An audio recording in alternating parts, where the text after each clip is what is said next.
نعوذ بالله من شرور أنفسنا ومن سيئات أعمالنا من يهد الله فلا مضل له ومن يضلل فلا هادي له وأشهد أن لا إله إلا الله وحده لا شريك له وأشهد أن محمدا عبده ورسوله أرسله بالهدى ودين الحق ليظهره على الدين كله ولو كره المشركون اللهم صل على محمد وعلى آل محمد كما صليت على إبراهيم وعلى آل إبراهيم إنك حميد مجيد اللهم بارك على محمد وعلى آل محمد كما باركت على إبراهيم وعلى آل إبراهيم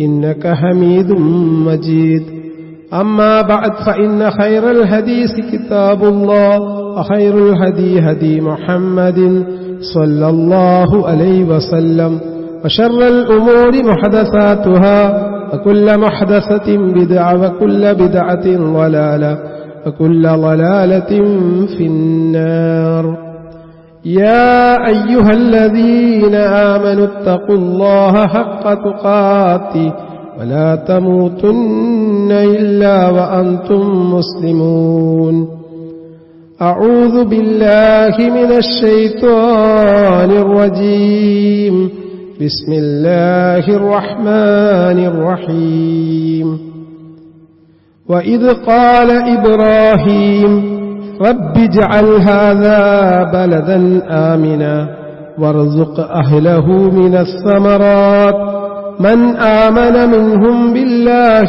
واليوم الآخر قال ومن كفر فأمتعه قليلا ثم اضطره إلى عذاب النار وبئس المصير.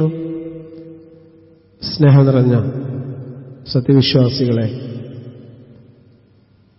ജീവിതത്തിൻ്റെ എല്ലാ സന്ദർഭങ്ങളിലും പ്രപഞ്ച സൃഷ്ടാവും നിയന്താവുമായ അള്ളാഹുവിൻ്റെ വിധിവിലക്കുകൾ കഴിവിൻ്റെ പരമാവധി സൂക്ഷിച്ച് ജീവിക്കണമെന്ന് എന്നോടും നിങ്ങളോടും ഉണർത്തുന്നു, വസിയ്യത്ത് ചെയ്യുന്നു. അല്ലാഹു സുബ്ഹാനഹു തആല നമുക്ക് ഓരോരുത്തർക്കും അതിനുള്ള തൗഫീക്ക് പ്രദാനം ചെയ്യുമാറാവട്ടെ. സഹോദരങ്ങളെ, വിശ്വാസികൾ ഒരുപാട് ആളുകൾ പവിത്രമായ ഭൂമിയിൽ പരിശുദ്ധമായ ഹജ്ജ് കർമ്മത്തിന്റെ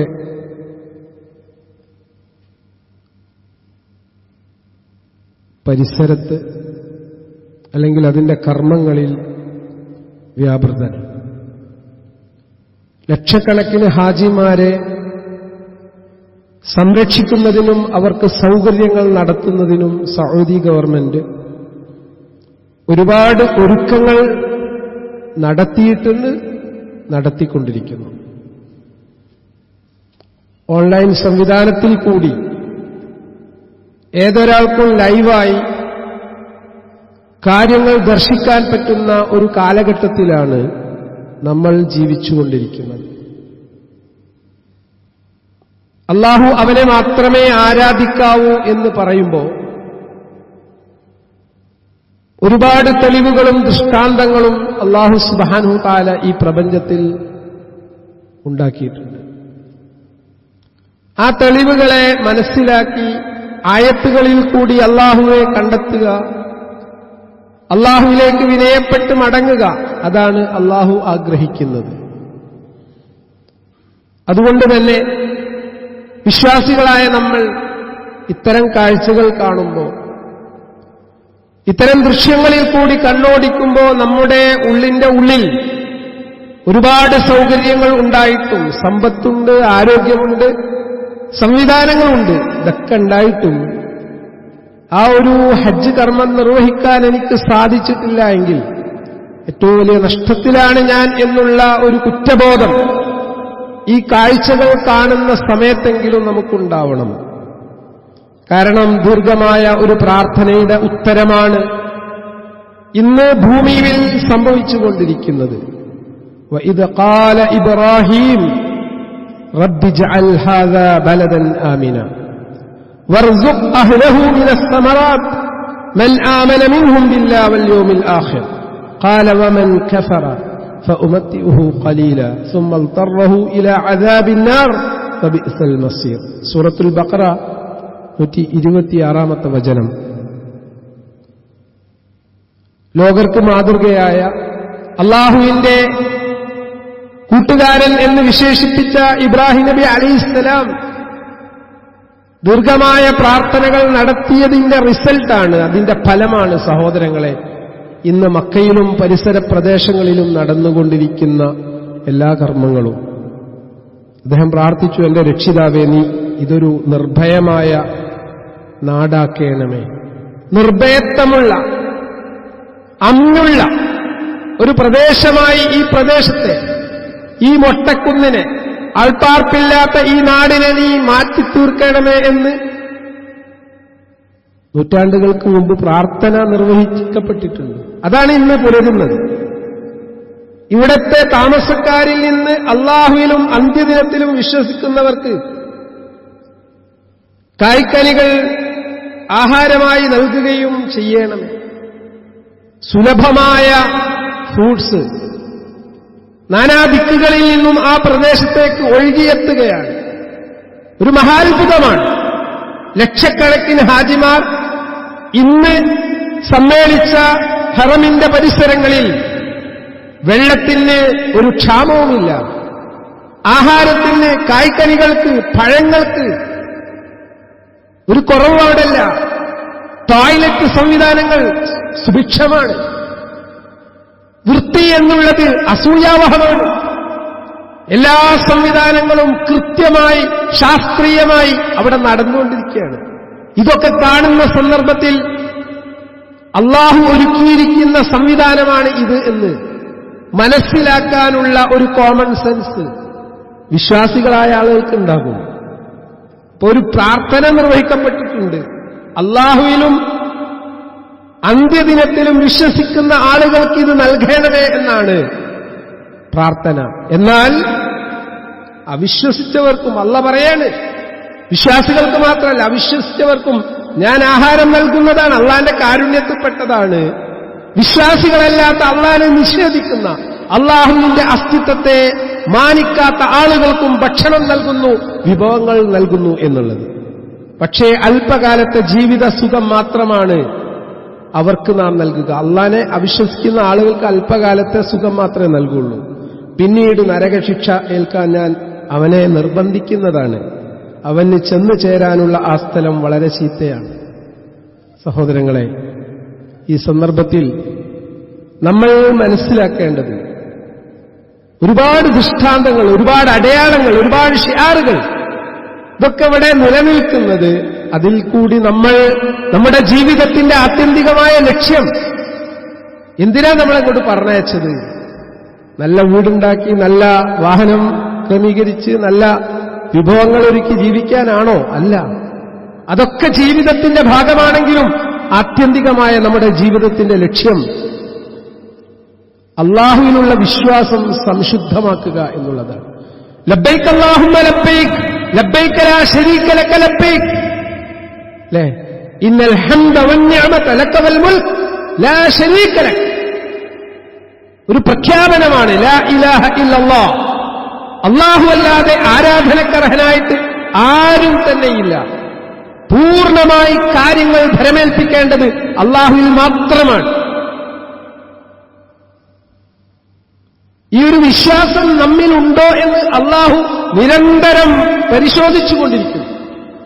കഴിഞ്ഞ ദിവസം സോഷ്യൽ മീഡിയയിൽ കൂടി നമ്മൾ കണ്ടിട്ടുണ്ടാവും, കേട്ടിട്ടുണ്ടാവും, നമ്മുടെ ഒരു സഹോദരന്റെ, പ്രവർത്തകന്റെ പ്രിയപ്പെട്ട മകൻ, 14 വയസ്സ്, ചെങ്ങരംകുളത്താണ് അദ്ദേഹത്തിന്റെ വീട്. പെട്ടെന്ന് വീട്ടിൽ ചെറിയ മക്കളുമായിട്ടുണ്ടായ ചെറിയൊരു പ്രശ്നം, വീട് വിട്ടിറങ്ങുകയാണ് മോന്. കഴിഞ്ഞ 10-ാം തീയതി കുട്ടിയെ കാണുന്നില്ല. ഇദ്ദേഹത്തിന്റെ ഉപ്പ ഹജ്ജ് കർമ്മം നിർവഹിക്കാൻ വേണ്ടി മക്കയിലെത്തിയിട്ടുണ്ട്. അവിടുന്ന് വാട്സപ്പിൽ കൂടി മെസ്സേജ് വരികയാണ്, നിങ്ങൾ അന്വേഷിക്കണം, എന്റെ മകനെ മിസ് ചെയ്തിട്ടുണ്ട്. ഒന്ന് ആലോചിച്ച് നോക്കൂ. ഒരു ഉപ്പ ഹജ്ജ് കർമ്മം നിർവഹിക്കാൻ വേണ്ടി പരിശുദ്ധ ഹറമിലേക്ക് പുറപ്പെട്ടു. ആ സമയത്ത് ഭാര്യയും മക്കളും മാത്രമാണ് ഇവിടെ ഉള്ളത്. അവിടെ വെച്ച് മകനെ കാണാതാവുകയാണ്. 2-3 ദിവസങ്ങൾ ശരിക്കും ഉത്കണ്ഠയുടെ മാനസികമായ പ്രയാസത്തിന്റെ നാളുകളാണ്. പക്ഷേ അദ്ദേഹം പതറാതെ സംസാരിക്കുന്നത് എന്നെ അത്ഭുതപ്പെടുത്തി. ഭാര്യയെ വിളിച്ചുകൊണ്ട് അദ്ദേഹം സമാശ്വസിപ്പിച്ചു. കാരണം പവിത്രമായ ഭൂമിയിലേക്ക് അതിനേക്കാൾ പ്രധാനപ്പെട്ട ഒരു കർമ്മം നിർവഹിക്കാൻ വേണ്ടി പോയെടുത്ത് അദ്ദേഹം പരീക്ഷിക്കപ്പെടുകയാണ്. എന്താ പരീക്ഷണം? സ്വന്തം മകനെ കാണാനില്ല. എവിടെ പോയത്, എങ്ങനെ പോയത് ഒന്നും അറിയില്ല. അല്ലേ? ഇബ്രാഹിം നബി അലൈഹിസ്സലാം അദ്ദേഹം പ്രായത്തിന്റെ ആധിക്യത്തിൽ വന്ന സന്ദർഭത്തിൽ അദ്ദേഹത്തിന് ഒരു മകൻ ഉണ്ടാവുകയാണ്, ഇസ്മായിൽ അലൈഹിസ്സലാം. ആ ഇസ്മായിൽ അലൈഹിസ്സലാം ജീവിത വ്യവഹാരങ്ങൾക്ക് പ്രാപ്തിയെത്തുന്ന സന്ദർഭത്തിൽ അള്ളാഹുവിന്റെ കൽപ്പന വരെയാണ് മകനെ കൊണ്ടുപോയിട്ട് അറക്കണം. ആ കൽപ്പന ശിരസ വഹിച്ചുകൊണ്ട് മിനായുടെ താഴ്വരയിലേക്ക് അദ്ദേഹം കുട്ടിയെയും കൂട്ടി പോവാണ്. മകൻ ഉപ്പയോട് പറയാണ്, ഉപ്പ അങ്ങ് എന്താണോ സ്വപ്നത്തിൽ ദർശിച്ചത് അത് പൂർത്തീകരിക്കുക. അല്ലേ? ഇതൊരു മകന്റെ വിഷയത്തിൽ ഇബ്രാഹിം നബി അലൈഹിസ്സലാം നിർവഹിച്ച ദൗത്യമാണ്. അതിന്റെ സാക്ഷാത്കാരം ഓർമ്മിപ്പിക്കുന്ന, ബലിയറുക്കാൻ വേണ്ടി കൽപ്പിക്കപ്പെട്ട വിശുദ്ധമായ ഒരു കർമ്മമാണ് ഹജ്ജ്. ആ ഹജ്ജ് നിർവഹിക്കാൻ വേണ്ടിയിട്ടാണ് ആ സഹോദരൻ പോയിരിക്കുന്നത്. അവിടെ വെച്ച് അദ്ദേഹത്തിന്റെ വിശ്വാസം അള്ളാഹു പരീക്ഷിക്കുകയാണ്. ഇത് അദ്ദേഹത്തിന് മാത്രമല്ല സഹോദരങ്ങളെ, ജീവിതത്തിൽ ഇത്തരത്തിലുള്ള നാനാ പരീക്ഷണങ്ങൾ വിശ്വാസികൾക്ക് നിരന്തരം ഉണ്ടായിക്കൊണ്ടിരിക്കും എന്ന് വിശുദ്ധ ഖുർആൻ മുന്നറിയിപ്പ് നൽകുന്നുണ്ട്. അപ്പൊ നമ്മുടെ ഫൈനൽ ഡെസ്റ്റിനേഷൻ എന്ന് പറയുന്നത് ഒരിക്കലും ഈ ദുനിയാവേ അല്ല. തവക്കുൽ എന്നുള്ളത്, അള്ളാഹുവിൽ കാര്യങ്ങൾ ഭരമേൽപ്പിക്കുക എന്നുള്ളത് നമ്മുടെ ജീവിതത്തിന്റെ ലക്ഷ്യമാവണം. അല്ലേ? അള്ളാഹ് തടയുന്നത് നൽകാനോ നൽകുന്നത് തടയാനോ ഒരു ശക്തിക്കും സാധിക്കുകയില്ല എന്നുള്ള വിശ്വാസം ഹൃദയത്തിൽ ഊട്ടപ്പെട്ടാൽ വളരെ സന്തോഷത്തോടുകൂടിയായിരിക്കും വിശ്വാസി ജീവിക്കുക. അതാണ് പ്രവാചകൻ സല്ലല്ലാഹു അലൈഹി വസല്ലം ഉണർത്തിയത്, അജബുൽ ലി അംറിൽ മുഅ്മിൻ. വിശ്വാസിയുടെ കാര്യം എത്ര അത്ഭുതകരമാണ്. കുല്ലുഹു ലഹു ഖൈർ, എല്ലാം അവന് നന്മയാണ്. പ്രയാസങ്ങൾ ഉണ്ടാവുമ്പോൾ ക്ഷമാവലംബിക്കുക. ഭാര്യയോട് പറയണം, നീ ക്ഷമിക്കുക, ഇത് പരീക്ഷണം മാത്രമാണ്. ഈ പരീക്ഷണത്തിൽ നമ്മൾ വിജയിക്കുക തന്നെ ചെയ്യും. അള്ളാഹു പരീക്ഷിച്ചുകൊണ്ടിരിക്കും. ഉറച്ചു നിൽക്കാൻ നമുക്ക് സാധിക്കണം. ഒരു ചെറിയ രോഗം വന്ന് പെടുന്ന ഘട്ടത്തിൽ പോലും അസ്വസ്ഥമാകുന്ന മാനസികാവസ്ഥയാണ് വിശ്വാസികളായ നമുക്കുണ്ടെങ്കിൽ, പ്രിയപ്പെട്ടവരെ, അള്ളാഹു ഒരുക്കിയിരിക്കുന്ന സ്വർഗത്തിൽ പ്രവേശിക്കാൻ നമുക്ക് സാധിക്കുമോ? ഈ ബലിപെരുന്നാളുമായി അടുത്ത ദിവസങ്ങളിൽ ബലി അർപ്പിക്കാൻ വേണ്ടി നമ്മോട് കൽപ്പിച്ചു. അല്ലേ? 7 ഓഹരി വരെ, അതിലൊന്ന് വരെ കൂടാന്ന് പറഞ്ഞാൽ അത് കൂടണം എന്നല്ല പറഞ്ഞത്. സാമ്പത്തികമായ സുസ്ഥിതിയുള്ള ഒരാളെ സംബന്ധിച്ചിടത്തോളം ഒരു ഉരുവിനെ തന്നെ, ഒരു കാലിയെ തന്നെ അള്ളാഹുവിന് വേണ്ടി ബലി അർപ്പിക്കാനാണ് അയാൾ തയ്യാറാവേണ്ടത്. സാമ്പത്തിക ഭദ്രതയുണ്ട്, സൗകര്യങ്ങളുണ്ട്, ബിസിനസ്സുണ്ട്, ഭൂമിയുണ്ട്, എല്ലാം ഉണ്ട്. എന്നിട്ടും ഹൃദയത്തിന്റെ ഉള്ളിൽ സ്വർഗം ലഭിക്കാൻ വേണ്ടിയിട്ട് ആ ഒരു കർമ്മം നിർവഹിക്കാൻ നമ്മുടെ മനസ്സ് പ്രാർത്ഥിച്ചിട്ടില്ല എങ്കിൽ, അല്ലെങ്കിൽ മനസ്സ് ആ ഒരവസ്ഥയിലേക്ക് മാറിയിട്ടില്ലെങ്കിൽ എന്ത് വിശ്വാസമാണ് സഹോദരങ്ങളെ നമുക്കുള്ളത്? അല്ലേ? നമുക്ക് ആളുകളിപ്പോ ചിന്തിക്കുക, ഹജ്ജിന് പോകുന്ന സഹോദരന്മാരെ വഴിതെറ്റിക്കുന്ന ചില ആളുകൾ ബലി അറുക്കാതെ കഴിച്ചിലാവാൻ പറ്റുമെന്നുള്ള. കുറെ ആളുകൾ ഉസുറ് പറഞ്ഞു കൊടുക്കുകയാണ് ബലി അറുക്കാതെ കഴിച്ചിലാവാൻ. ഇവിടെ നമ്മൾ മനസ്സിലാക്കേണ്ടത്, സ്വർഗം എന്നുള്ളത് ഒരു കണ്ണും കാണാത്ത, ഒരു കാതും കേൾക്കാത്ത സുഖാനുഭൂതികളുടെ സ്വർഗമാണ് അള്ളാഹു ഒരുക്കി വെച്ച്. അത് എന്റെ മുത്തഖീങ്ങളായ സൂക്ഷ്മാലുക്കളായ അള്ളാഹുവെ ഭയപ്പെട്ട് ജീവിക്കുന്ന ആളുകൾക്ക് അള്ളാഹ് ഒരുക്കിയതാണ്. ആ സ്വർഗത്തേക്കാണ് നമുക്ക് പോകേണ്ടത്. അവിടെ നമ്മൾ എത്തിപ്പെടണമെങ്കിൽ നമ്മൾ ആത്മാർത്ഥമായി അള്ളാഹുവോട് പ്രാർത്ഥിക്കേണ്ടതുണ്ടെന്ന് അള്ളാഹുവിന്റെ പ്രവാചകൻ സല്ലല്ലാഹു അലൈഹി വസല്ലം പഠിപ്പിച്ചിട്ടുണ്ട്. മൻ സഅലല്ലാഹ അൽ ജന്ന, ثلاث مرات قالت الجنة اللهم أدخله الجنة ومن استجار من النار 3 مرات قالت النار أجره من النار. സ്വഹീഹായി വന്ന ഹദീസാണിത്. ആരെങ്കിലും അല്ലാഹുവോട് 3 തവണ സ്വർഗം ചോദിച്ചിട്ടുണ്ടെങ്കിൽ ആ സ്വർഗം അവന് വേണ്ടി റെക്കമെൻഡ് ചെയ്യും, ശുപാർശ ചെയ്യും. നരകശിക്ഷയിൽ നിന്ന് മോചനം തേടിക്കൊണ്ട് ഒരാൾ 3 തവണ പ്രാർത്ഥിച്ചിട്ടുണ്ടെങ്കിൽ, നരകമോചനം കിട്ടാൻ വേണ്ടി പ്രാർത്ഥിച്ചിട്ടുണ്ടെങ്കിൽ ആ നരകത്തിൽ നിന്ന് മോചിപ്പിക്കപ്പെടാൻ അത് ശുപാർശ ചെയ്യും. ഇത് നമ്മൾ ചെയ്യേണ്ട ഒരു കർമ്മമാണ്. സ്വർഗം കിട്ടണമെന്നുള്ള ലക്ഷ്യബോധം ഉണ്ടായിക്കഴിഞ്ഞാൽ അത് നമ്മൾ നിരന്തരം ചോദിച്ചുകൊണ്ടിരിക്കണം. ഇതാണ് ഈ സന്ദർഭത്തിൽ പ്രത്യേകമായി സൂചിപ്പിക്കാനുള്ളത്. അല്ലാഹു സുബ്ഹാനഹു തആല കാര്യങ്ങൾ മനസ്സിലാക്കാനും ഉൾക്കൊള്ളാനും അത് നമ്മുടെ ജീവിതത്തിൽ പകർത്താനുമുള്ള മഹാഭാഗ്യം നമുക്ക് ഏവർക്കും പ്രദാനം ചെയ്യുമാറാവട്ടെ.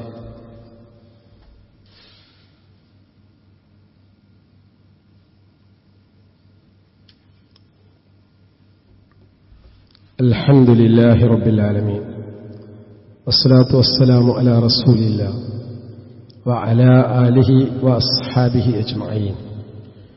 يا أيها الذين آمنوا اتقوا الله حق تقاته ولا تموتن إلا وأنتم مسلمون.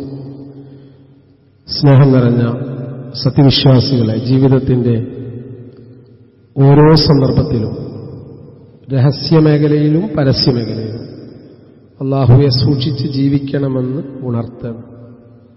കഴിഞ്ഞ ദിവസം കുവൈത്തിൽ ഉണ്ടായ തീപിടുത്തത്തിൽ മലയാളികളായ 24 പേര് മരണപ്പെട്ടു എന്നാണ് പത്രമാധ്യമങ്ങളിൽ കൂടി നമ്മൾ അറിഞ്ഞത്. വലിയ പ്രതീക്ഷയോടുകൂടിയാണ് നമ്മുടെ പ്രവാസി സുഹൃത്തുക്കൾ ഗൾഫ് രാജ്യങ്ങളിൽ എത്തിയിരിക്കുന്നത്. മരണം തീരുമാനിക്കപ്പെട്ടിട്ടുണ്ടെങ്കിൽ അത് സംഭവിക്കുക തന്നെ ചെയ്യും. ഒരാളുടെയും അനുവാദം ചോദിച്ചിട്ടല്ല മരണം നമ്മെ തേടിയെത്തുക. കുല്ലു നഫ്സിൻ ദാഇഖത്തുൽ മൗത്ത്. നമ്മൾ എന്ത് മുന്നൊരുക്കങ്ങൾ ജീവിത വ്യവഹാരങ്ങൾക്ക് വേണ്ടി, ഭാവിക്ക് വേണ്ടി മെനഞ്ഞാലും ശരി, നമ്മുടെ സമയം എത്തിക്കഴിഞ്ഞാൽ അള്ളാഹു നമ്മുടെ റൂഹിനെ പിടിക്കും. ഈ ഒരു ബോധം എപ്പോഴും നമുക്കുണ്ടാവണം. അതിനാണ് അള്ളാഹു സുബ്ഹാനഹു തആല ഓരോ ഇവന്റ്സ്, ഓരോ സംഭവങ്ങൾ വ്യത്യസ്ത സ്ഥലങ്ങളിൽ നമുക്കിങ്ങനെ കാണിച്ചു തരുന്നത്. ചിന്തിക്കാനും മനസ്സിലാക്കാനും ഉൾക്കൊള്ളാനും അള്ളാഹുവിലേക്ക് വിനയപ്പെട്ട് മടങ്ങാനുമാണ്. ഇതൊക്കെ കേൾക്കുമ്പോൾ ഇത് നമ്മളിങ്ങനെ ന്യൂസ് അങ്ങോട്ട് കൈമാറല്ല വേണ്ടി. ഇതിൽ നിന്ന് എനിക്കെന്ത് പാടുണ്ട് സഹോദരങ്ങളെ, നമ്മൾ ചിന്തിക്കണം. ഖുർആൻ പറയാണ്, ഇഅ്ലമു അന്നമൽ ഹയാത്തുദ് ദുനിയ ലഅബുൻ വലഹ്വൻ വസീന വതഫാഖുറുൻ ബൈനകും വതകാസുറു ഫിൽ അംവാലി വൽ ഔലാദ്. ദുനിയാവ് എന്ന് പറഞ്ഞാൽ അത്രയേ ഉള്ളൂ. ഫഖ്റ് കാണിക്കുക, തമാശ, കളി, വിനോദം, സമ്പത്തിലും സന്താനങ്ങളിലും പെരുമ നടിക്കുക, ഇതൊക്കെയാണ് ജീവിതം. കുൻ ഫിദ് ദുനിയാ കഅന്നക ഗരീബ് ഔ ആബിറു സബീൽ. അല്ലാഹുവിന്റെ പ്രവാചകൻ സല്ലല്ലാഹു അലൈഹി വസല്ലം പഠിപ്പിക്കാൻ, ഈ ദുനിയാവിൽ നീ ഒരു വഴിയാത്രക്കാരനെ പോലെയാണ് ജീവിക്കേണ്ടത്. സുഹദ്, വിരക്തി. ദുനിയാവ് എന്നും നമ്മുടെ കൂടെയില്ല. ഓരോ സെക്കൻഡും നമ്മൾ പരലോകത്തേക്ക് അടുത്തുകൊണ്ടിരിക്കുകയാണ്.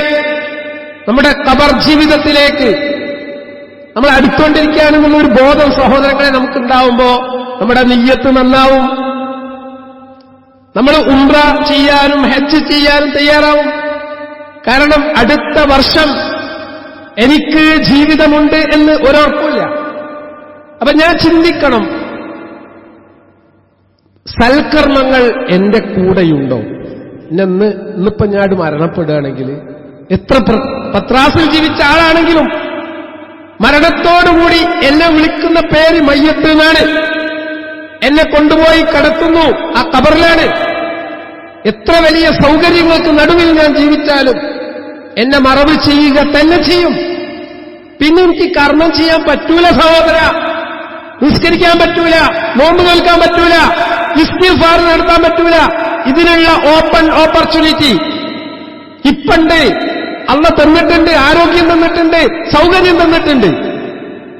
നമ്മളൊന്ന് ആലോചിക്കേ, വീടിന്റെ അടുത്ത് പള്ളിയുള്ള ഒരാള് എത്രത്തോളം അക്കൗണ്ടബിലിറ്റി ഉള്ള ആളാണ്.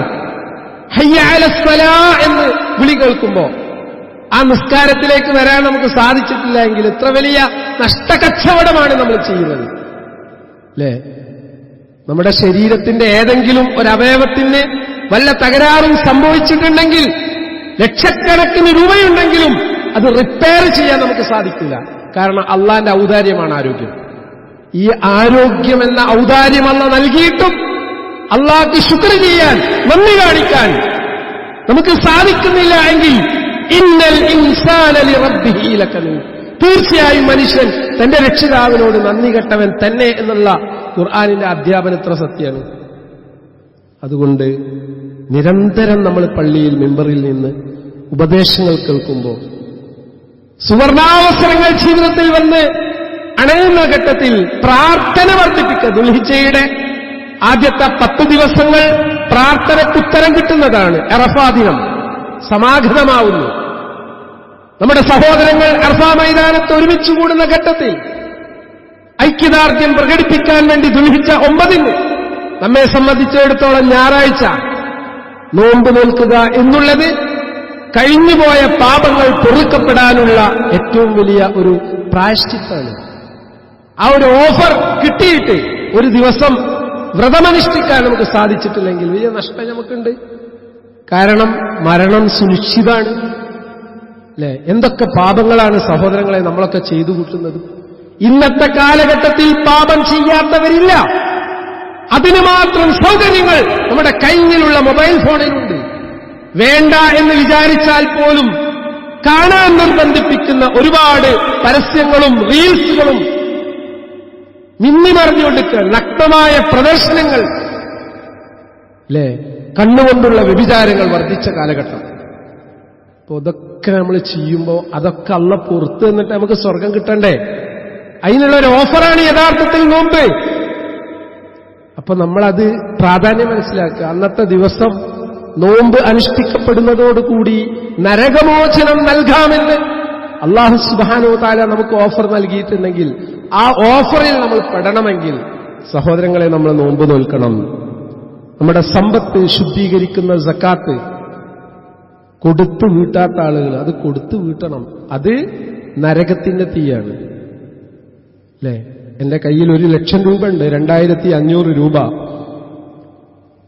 അതിന്റെ കണക്ക് പ്രകാരം ഞാൻ പാവപ്പെട്ട ആളുകൾക്ക്, അതിന്റെ അവകാശികൾക്ക് സക്കാത്തായിട്ട് കൊടുക്കണം. സ്വതക്ക, ദാനധർമ്മം. പല അയൽവാസികളും പട്ടിണിയിലാണ്. ആ പട്ടിണി അവർ വന്ന് നമ്മോട് റിപ്പോർട്ട് ചെയ്യണമെന്നില്ല, അന്വേഷിക്കണം. എന്റെ അയൽവാസി പട്ടിണി കിടക്കുന്നുണ്ടോ? നമ്മൾ സുഭിക്ഷമായി ഭക്ഷണം കഴിക്കുന്ന സന്ദർഭത്തിൽ ഒരു കറിക്കുള്ള ഭക്ഷണം നമ്മൾ അങ്ങോട്ട് കൊണ്ടുപോയി കൊടുക്കുമ്പോൾ അതിനുള്ള മത്സ്യമോ അല്ലെങ്കിൽ ചിക്കനോ ഒക്കെ നമ്മൾ വാങ്ങിക്കൊടുക്കുമ്പോൾ അതവർക്ക് വലിയ ഒരു സംഭവമാണ്. മനസ്സുണ്ടെങ്കിൽ ഇതൊക്കെ നടക്കുള്ളൂ. അതുകൊണ്ട് നമ്മൾ ശ്രദ്ധിക്കണം, പാവപ്പെട്ടവരെ സഹായിക്കണം, വിധവകൾ, യതീം, അതിനൊക്കെയുള്ള സംവിധാനങ്ങൾ നമ്മുടെ ചുറ്റുപാടും ഇന്നുണ്ട്. അതൊക്കെ നമ്മൾ ഉപയോഗപ്പെടുത്തുമ്പോൾ എത്രത്തോളം നമ്മൾ നന്ദി കാണിക്കുന്നു. ലഇൻ ശകർത്തും ലഅസീദനകും, നിങ്ങൾ നന്ദി കാണിച്ച അള്ളാഹ് വർദ്ധനവ് തരും. ഓഫർ അള്ളയാണ് തരുന്നത്. അള്ളാഹ് പറഞ്ഞ സത്യമാണ്, അതിലൊരു സംശയം വേണ്ട. കൊടുത്ത് എന്ന് വിചാരിച്ച് നമ്മളിത് കുറവ് വരൂല. അല്ലാഹു സുബ്ഹാനഹു വ തആല കൂടുതൽ കൂടുതൽ നൽകിക്കൊണ്ടിരിക്കും. സഹോദരങ്ങളെ, പരിശുദ്ധമായ ഹജ്ജ് കർമ്മത്തിന് പുറപ്പെട്ട നമ്മുടെ സഹോദരങ്ങൾക്ക് ഹജ്ജും ഉംറയും മഖ്ബൂലും മബ്രൂറുമായിട്ടുള്ള ഹജ്ജും ഉംറയും നിർവഹിക്കാനുള്ള തൗഫീക്ക് അല്ലാഹു സുബ്ഹാനഹു വ തആല നൽകി അനുഗ്രഹിക്കട്ടെ. അവരുടെ എല്ലാ കർമ്മങ്ങളും ഒരു പ്രയാസവും കൂടാതെ ശാന്തമായി നിർവഹിക്കാനുള്ള തൗഫീക്ക് അല്ലാഹു അവർക്കൊക്കെ നൽകുമാറാവട്ടെ. അതുപോലെ അതുദ്ദേശിച്ച് നിൽക്കുന്ന ആളുകൾ ഇന്ന് നമ്മുടെ നാട്ടിലുണ്ട്. അങ്ങനെയുള്ള എല്ലാ സഹോദരങ്ങൾക്കും പരിശുദ്ധമായ ഹജ്ജ് കർമ്മവും ഉംറയും നിർവഹിക്കാനുള്ള തൗഫീക്ക് അല്ലാഹു പ്രദാനം ചെയ്യുമാറാവട്ടെ. അല്ലാഹു സുബ്ഹാനഹു വ തആല നമുക്കെല്ലാവർക്കും സ്വർഗം നൽകി അനുഗ്രഹിക്കട്ടെ. നമ്മിൽ രോഗികളായിട്ടുള്ള, വിഷമങ്ങൾ അനുഭവിക്കുന്ന, പ്രയാസങ്ങൾ അനുഭവിക്കുന്ന എല്ലാ ആളുകൾക്കും അല്ലാഹു സുബ്ഹാനഹു വ തആല പ്രയാസങ്ങൾ നീക്കിത്തരട്ടെ. അല്ലാഹുമ്മ ഗ്ഫിർ ലിൽ മുഅ്മിനീന വൽ മുഅ്മിനാത്ത് വൽ മുസ്ലിമീന വൽ മുസ്ലിമാത്ത് അൽ അഹ്യാഅ മിൻഹും വൽ അംവാത്ത് ഇന്നക മുജീബുദ് ദഅവാതി യാ ഖാദിയൽ ഹജാത്ത് തവഫനാ മുസ്ലിമൻ വഅൽഹിഖ്നാ ബിസ്സാലിഹീൻ. اللهم أجرنا من النار اللهم أجرنا من النار ربنا تقبل منا إنك أنت السميع العليم وتب علينا إنك أنت التواب الرحيم وصلى الله على محمد وعلى آله وأصحابه أجمعين.